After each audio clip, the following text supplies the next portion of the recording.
I wanted to thank you for speaking with me again. Yes, thank you so much. I'm really looking forward to this. After our interview, we had discussion about because I didn't know that this is your persona all the time. And I wanted to wanted to express to you that I wanted to discuss this further because I feel that the male community, a lot of us, we go through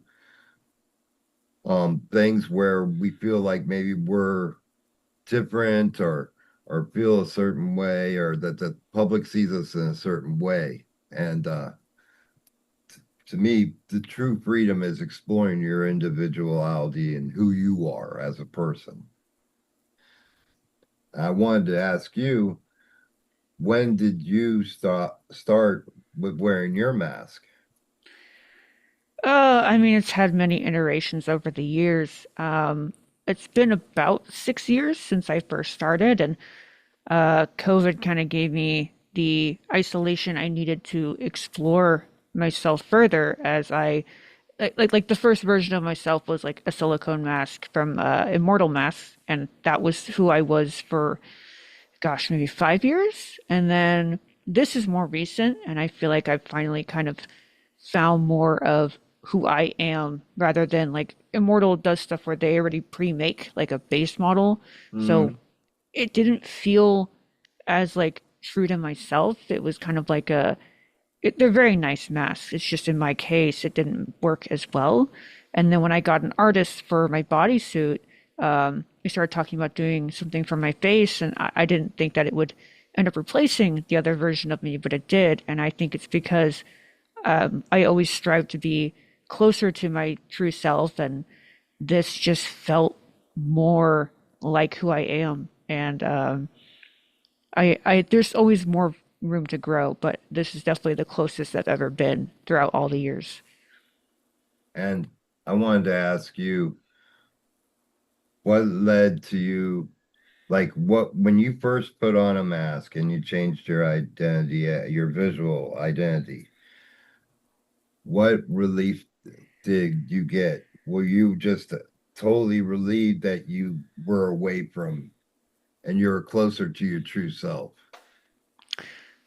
It's hard to describe the feeling. I would say when I first put on the first one I ever had, it was like a feeling of I didn't want to take it off. Like I'd worn Halloween masks in the past for fun, and like that was cool, and it's something that you just kind of enjoy in the moment, and then you don't really think about it much after. But this was one where I did not want to take it off, and when I did, I couldn't stop thinking about when I had it on. And Mm, so it started to be more of like this all-consuming feeling, and I had to kind of ask myself, like, what is going on with this? This is something I've never felt before, and it's an evolving thing in terms of how it feels, but I didn't think it would ever reach this point, and I've just kind of gone with how it feels, and it's something that I think the closest community to how I feel is probably the trans community and the whole like just something is out of place and you can't quite put it into words. sure. And but once you find it, you know, you're like, oh yeah, this is it. I can't explain why, but there's something deeper that's pulling me towards it and telling me like, yes, this is what feels right. So I just figured I'm gonna go with it. There's no reason to fight it or anything. Sure. And I think of what's most important is that you find yourself as a person, no matter what it may be. If you identify, as you said, being a trans, or whether you wear a mask, or whether you dress up like a metal person, it's all part of your identity and who you are. And I think a lot of people, when, like when I interviewed you, I'm like, well, this is the stage persona, you know, Yeah. because, I've interviewed many bands, who had different personas when they're on stage, but when they're done, they take it off. And I felt it's so interesting that you do this. And I feel it's liberating that you do this, because people need to see that sometimes we don't feel normal right in our own skin. Absolutely. I wanted to ask you, you said you started wearing the mask about 6 years ago. Um, what were the instances that led to you identifying that something wasn't right? Uh, Gosh, I mean, it's something I've kind of felt ever since I was a kid. Like I always just felt like something was different about like how I saw myself, and I never really felt at home in my body ever since I was a kid. Like it wasn't like self-hatred. I didn't want to Mhm. like do anything to myself or harm myself or anything. I just didn't feel comfortable in my own skin, and I didn't really understand why. And I think that, ever since I found myself, I started to kind of look back and realize, like, oh, that made a lot more sense, like knowing who I am now. But, and I think that that's kind of the general message I would give out to people is like, if you don't feel at home in your own body, like, there, kind of open yourself up to the possibility Mhm. of a lot of different things. And it's different for everyone. Some people go more extreme, some people go more permanent, some people just they just need to change what they're wearing and they find that certain things fit better with them. And I think people get too wrapped up in how other people perceive them instead of just kind of looking inward and being like, this is what makes me happy, and it shouldn't matter what other people are doing or how they see it because they're not living your life, you are. You're the only constant in your own life. So it's like just take whatever that is and open yourself up to anything because it's very liberating when you just don't care what other people think anymore. And I wanted to ask you as well, when we interviewed, you said you I felt as a demon. Mhm. And upon looking it up, there's actually two very distinct definitions to demon. Um, one is, of course, the entity most people recognize as a demon as uh, force that in the biblical sense, a fallen angel or what have you. And then Mhm. the other definition of the word is a very skilled, very fiercely dedicated person to their craft. And I think when I read that definition, definitely made me think of you because we talked about the creativity on the album and your dedication to it, and that was your life's piece. I wanted to ask you, do you feel as the second definition or a combination of the two or the first definition? Uh, I think it is a combination of the two, as well as just for me, when I say identify as a demon, it's more of a visual thing rather than like a deeply felt like soul. How do I describe it? Like my what I do and what my habits are not a direct reflection of how I look. I guess is kind of the thing. Mhm. Like it's just it's a little it's a little hard to explain, but I mean I definitely do align with kind of the oppositional nature of like the biblical references of a demon. Mhm. Like I like the aspect of just how I guess opposing they are to what people typically of that religion would believe. But I also very heavily align with the second definition because that is quite literally who I am just as a person, but I don't feel like it's necessarily connected to the fact that I am a demon. It's it's something that I'm always exploring, kind of, I guess, what being a demon means to me. And I mean, a Mhm. lot of that is what Visalis is about as well, is just what does this mean and how can I explore that more? And what you're bringing up is exactly the kind of thing that, I would love to look even more into and just kind of ask myself what resonates and what doesn't. Sure. And you know, like I said, when I after I read the definition, when I read the second one, it's like, wow, this is it really opened my eyes because in my eyes there's only one definition of the word. Hmm. And I look back at the history and the original meaning of the word, as a daemon rather than demon. You come into the terminology of this fear being fiercely skilled. Oh yeah, absolutely. That's I'm glad you looked into that. That's great. And and then my story, you know, the way I got into metal was I had a rough childhood, very abusive situation at home. And Kiss was the first band that I listened to that got me into metal. And I got a copy of Destroyer as a kid, and it'll show my age, but I got a copy of it as a kid. And I started reading and learning about the band. And I saw that, they all talked about their rough upbringings and how they started out. And it gave me a sense of feeling that I can get through the situation I am if I believe in myself and stay true to what I do. Yeah. Yeah. I think you speak to a lot of people and the whole, like, we've all had various upbringings, good and bad. And I feel like, you know, that kind of stuff, as painful as it is, shapes us into who we are now. And Sure, how we use it to create and learn and grow is what makes us go a step above and beyond what happened to us, using it in our favor, essentially. Because I love using the things that have happened to me as like the inspiration and the drive behind some of the material that I write.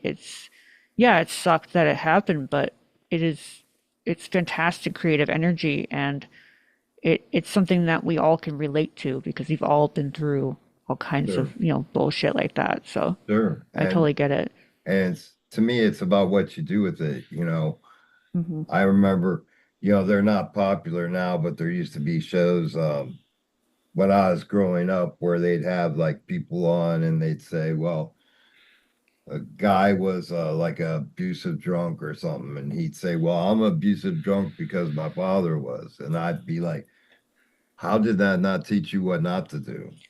Right, I right. couldn't get the reasoning behind that, because I feel that, you know, as a person, you have to look at your situation, and when you go through something like that, something's wrong. And so you can choose the path that you lived in because I don't know, maybe you have an innate desire to make someone else suffer, or you can be a better person from it and you can learn from it and grow and share your situation with someone else and maybe help another person, Hmm. because the reason I did this podcast is, in my opinion, even though it's not true, it's my doing, but Kiss was a soundtrack to me escaping from the situation I was in. And for that, I'm forever thankful. And so, in that sense, you know, I don't like when people say, well, this band saved my life. No, actually, you did, but that was a soundtrack to what did it, and so, I think it's very important that, we all look inside and find out who we are and where we stand and what we're about. And no matter how you present it, it needs to be you because at the end of the day, you have to look at yourself and like what you see. Hmm. Oh yeah, exactly. Excuse me. I wanted to ask you as well. Can you explain?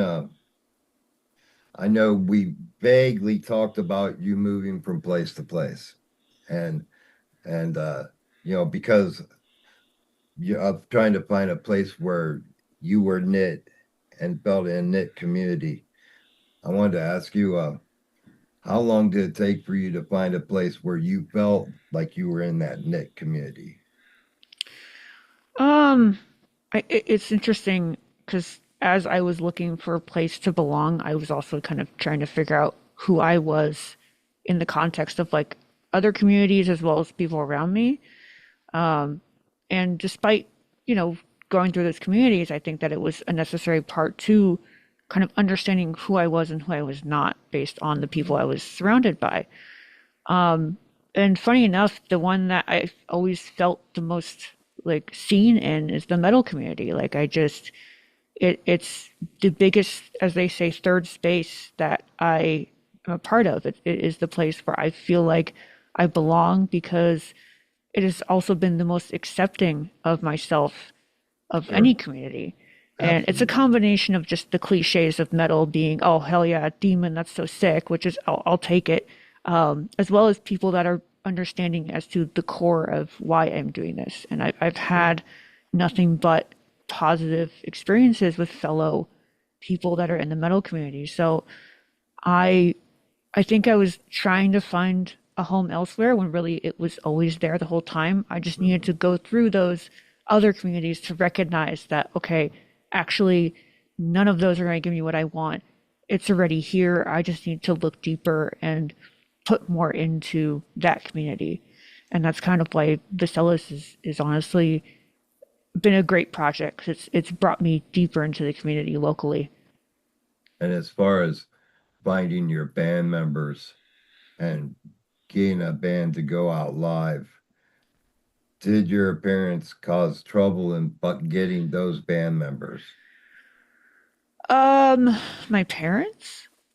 Like, are you asking me if my parents No, caused trouble? no, your bandmates when looking for bandmates. Did you have Oh, trouble finding bandmates that accepted your persona? got it. I did not. Oddly enough, I think because by the time Vaselis started to become more prominent, I had already been doing this for like at least a few years, and I Mhm. had more confidence in myself. And I think, especially for Vaselis, like it never was a problem with because I also think because that was something I presented like day one to anybody that was interested in joining. It's like, look, you have to understand that this band is about my identity. And if that's not something that you can be okay with, then you can't be in this project. And Sure, I think fortunately I was very vocal about the purpose of the project. Just like if you just go look at like the early stuff, like it was very clear. The EP was literally called "I Am a Demon." I can't be more direct with what this sure, project is about. So fortunately, I think people were aware enough to be like, okay, yeah, that makes sense that this is your identity and not just like a persona. But I never really got any like hardcore judgment or weirdness. If anything, it's been nothing but support and understanding Mhm. as to why this project exists, which is also why I love my bandmates so much for that reason. And lastly, I wanted to ask you, I wanted to give you the floor and speak to other people that may be feeling the same way that you do, but are feeling like maybe they're trapped and that they're afraid to explore their persona. Oh, yeah, that is super common. I'm very sure of it. I think one big thing that I want to tell other people is that it's process and it takes time and not to be so hard on yourself if you're struggling with not only trying to find who you are, but maybe you do and you're having a hard time expressing that. Start small. Do little things that make you happy. Like in my case, I didn't just wake up one day and put on what you see here or just walk Sure. outside and be like, "Oh yeah, this is totally fine." Like it took a lot of years of building up confidence, talking to therapists and figuring out ways that I could slowly put myself out there. And even to this day, like I definitely still get anxious going out in public like this. It's never Mhm. not going to happen. But I've done it so much that I've trained myself to not have it hold me back anymore and just recognize that this is a normal part of how it happens. This is how it feels. But I, I'm not letting it, stop me from doing it. Sure. Because when I first started, oh yeah, it was me standing in the bathroom with my face on, just like terrified of coming out and anybody seeing me. And I think I'm fortunate that I live in an area also where like I've gotten a lot of compliments, much more compliments than I get anything negative. So I think it's all about taking your time, finding a space where you know that people are going to be kinder to you, and then kind of branching out from there. And there's no right way to do it. There's no rush. There's no like deadline. It's all part of the process. And I know from here, there's going to be stuff I do next year that I'm going to be surprised I was able to do that I Sure. can't do now. there's always going to be new experiences that I'm like, wait, I didn't think I'd ever be able to do that. So yeah, I think it's just not being hard on yourself and just figuring out what works for you. Well, I wanted to take a moment to thank you for talking about this subject with me because I feel it's an important one that gets out. And I think it's important as well for your fans to know the deeper meaning of home and what your home is. And I felt it would be a shame, and I wanted to explore it during our interview, but I knew we'd run out of time. So Hmm. I wanted to make sure that we covered it because I think it's a vital and important part of your story and a part of the album as well. I think it to me, it really put it together even in a more tightly fit upon listening to the album after we talked. And it made me understand better. And I think in doing that, we're also letting people know as well that we all have a home. Home is a personal part of all of us, whether it's the place we live or the inside of us that is trapped in this shell that we live in, right? So it's important that people understand that each one of us are different individuals and we need to explore that. It'd be a shame to go through life, I think, and be one of the mass, because to eat, sleep, work, and repeat, and not really experience life and Yeah, experience who you are as a person. So for that, I commend you, and I want to thank you for taking time to speak with me about it. absolutely. And thank you again for bringing this up because, like you said, this is a core element behind the album and just behind me. And I hope that this side of it gets, spoken a lot more because it does add a lot of depth and purpose behind the material that I put out. And speaking of material, how is the new material coming along? Oh yeah, I actually wrote a new song not too long ago, so I'm back on the train of writing, and I there's it's one of my favorite parts of being in a project is writing new material. There's just something so liberating about that feeling of like capturing how you want something to feel and actually putting it into music and completing it. So I really, really hope I can finish this album sooner rather than later because I'm beyond excited to keep going and putting out more material. And I look forward to interviewing about it when it comes out, my friend. Oh, Thank you absolutely. again for taking this time with me. It's always a pleasure speaking with you. Yes. And thank you again as well. This has been fantastic. You take care, my friend. Enjoy the rest of your evening. You too.